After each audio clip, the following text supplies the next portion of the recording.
one of the things that I find interesting in this whole area is that, I mean, you're right, Skip, the education in schools is quite important. I mean, we not too often, luckily, but I mean, we have come across it, is where, people don't understand things like percentages. Well, it's very difficult to talk about pensions or any other financial if you conceptually do not understand what a percentage is. So I mean, there is a fundamental level there, which if it's not there, then it just makes everything else just very, very difficult.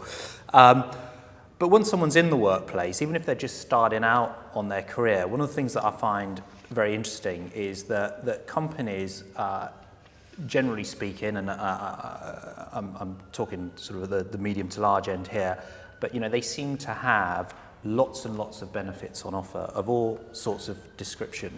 But what they seem particularly bad at is joining those benefits up to the value of the employee. So just to give you a couple of examples, and I was talking earlier about these, is that when it comes to making contributions, people are not educated around, actually, if you take certain benefits that we offer as an employer, that can help with your pension contributions. So, for example, Simon, we were chatting earlier about childcare vouchers, salary sacrifice childcare vouchers. Well, if that's a genuine cost you have, and you can get tax-free childcare vouchers because your employer offers them, then rather than losing that saving in the ether, why don't you actually ring-fence that and say, well, that will be an additional pension contribution, and on the basis that your employer matches that, and of course you're going to get tax relief on it as well because it's a pension contribution, then actually you're compounding up the value that you're getting through these benefits that the employer is actually already offering. It's just they're not joining it up. It's the same with things like share incentive plans. So where people might want to save maybe for the shorter term, not the pension, maybe a share incentive plan would be something that they would like to save in. Again, they get tax relief, but actually after 5 years, if they then decided they wanted to make a pension contribution with whatever those shares are worth, they will get another lot of tax relief because it's a pension contribution. So it's a way of compounding value through benefits that are available. And I think part of the education in the early years should be around how employees can make actually or get far more value out of the benefits that are already on offered if only they were joined up. Even simple things, when we talk about voluntary benefits, so many companies these days offer voluntary benefits because actually it doesn't cost the company anything really. They have to pay a few quid to set it up, but once it's set up, it pretty much runs itself. And these offer 5% off at Tesco's, at Sainsbury's. So particularly if you're a lower earner, then your grocery bill will be a bigger percentage of your outgoings every week and every month. So, okay, maybe you need that 5% saving, but an alternative way to look at it would be to say, well, take that 5% saving that you're only getting because your employer offers these voluntary benefits, put it into your pension. Same thing again, the employer matches, you get the tax relief. So it's thinking a bit more creatively as well and educating people a bit more creatively about how they can generate money. And it's not about, the contribution thing should not be about, because this is a really hard sell, should not be about, well, I know you like going to the pub on a Friday night, but don't go to the pub on the Friday night because, if you put that into your pension in 40 years' time, that is not an easy story to sell. So rather than, not that I'm condoning to people drinking lots, but rather than saying to people, don't go to the pub, there's actually much better ways within the workplace through benefits that are generally offered by those employers that can help generate, ultimately, income in later life. On Skip's point earlier, I think youngsters should not be allowed to leave school until they've got a certificate in compound interest. Part one of the exam will be how it can work for you, and part two of the exam will be how it can work against you. Yes. I do think we have to be a bit realistic about education and engagement.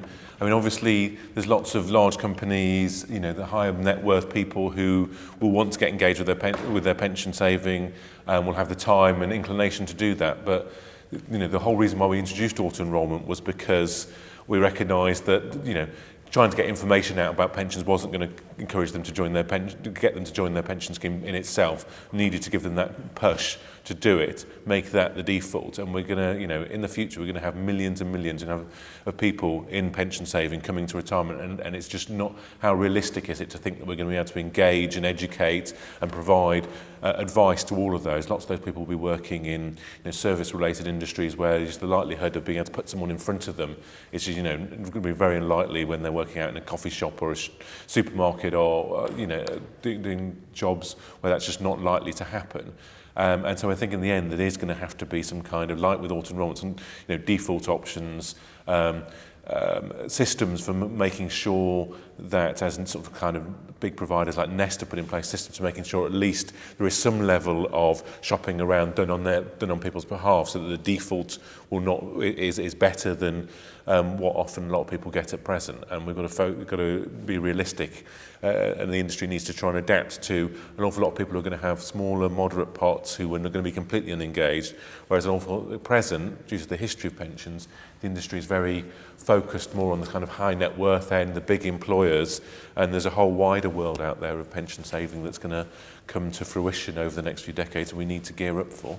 And on that point, with auto-enrolment particularly, I mean, ourselves, the pensions regulator and the money advice service, all doing a joined up, you know, sort of unit, so that we can actually help the smaller employers and employees understand about their pensions, but not only their pensions, other monetary matters as well, so that everything is captured and taken up. I mean, I have a lot of sympathy for not just the industry but employers as well, because cost, when it comes to education, is, you know, a massive issue at this moment in time because of money constraints.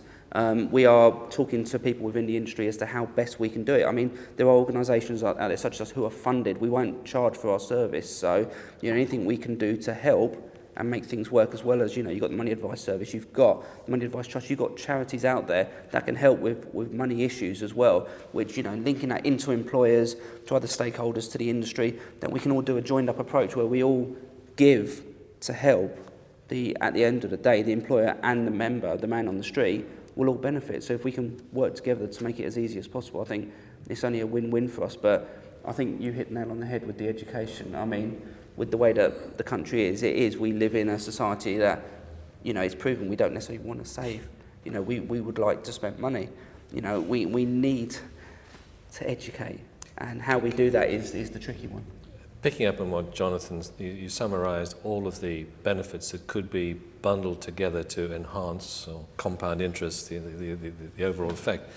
I find it's disruptive, it's opaque that the Treasury, and that's the Treasury with a capital T, provide these tax breaks in all sorts of different pots.